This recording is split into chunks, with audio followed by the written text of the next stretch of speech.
G'day there, ladies and gents of the internet. I am the Braveheart Aussie and welcome to a journey in world building. Today we embark on the third and final episode of our first setting in the Dark Diaspora project, that of the planet of Somayaji. So far we've examined the physical attributes of the world as well as the social and economic characteristics of the societies that call it home. This has established something of a template for our future exploration of other settings over the coming months, so if you do have any feedback on this three-part examination structure and approach, make sure you comment below. Today, however, we're going to be closing out our look at Somayaji with a dive into the local terrors and challenges of the world.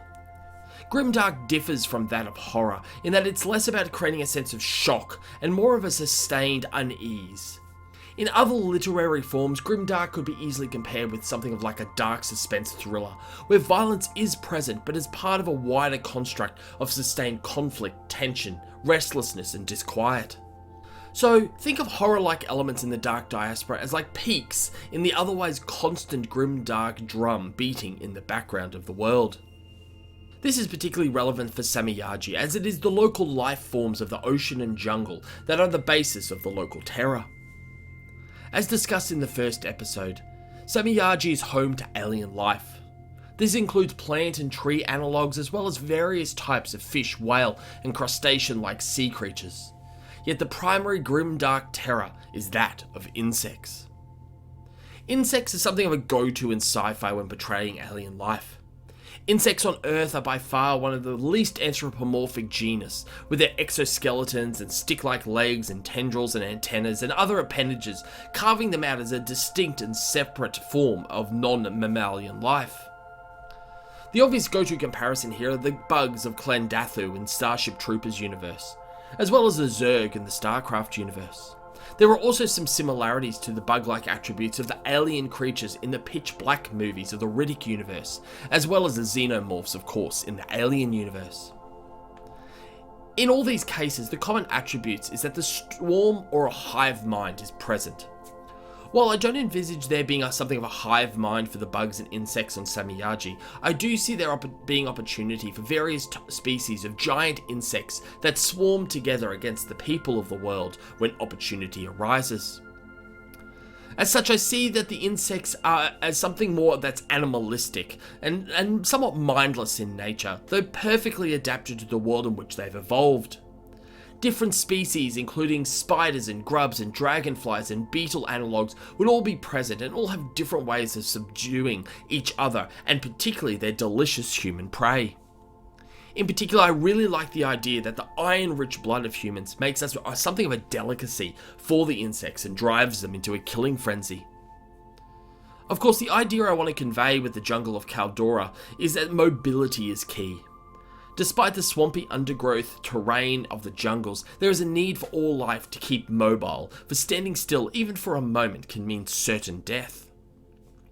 This is obviously reflected in Nagali society, but is also present in the plant life of the jungle as well. While tree analogues are ubiquitous, I also envisage there being something of a hybrid tree animal genus on the planet. Drawing inspirations from the Venus flytraps, I particularly like the idea of a semi-mobile carnivorous plant that uses vine-like tendrils to capture their prey and deposit them into an open acid-filled maw to kill and consume the creature. Acid, poison, and other noxious fumes and spores are also present, making the entire jungle biome a hazardous environment for anyone that isn't optimized for living there. Outside of the bugs of Caldora, I can see the oceans taking on a more mythical nature.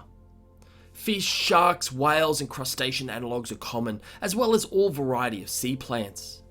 However, with ocean covering the majority of the world, large predators, the stuff of legends on Earth, would not only be possible, but highly likely to have evolved in the world's single large ocean.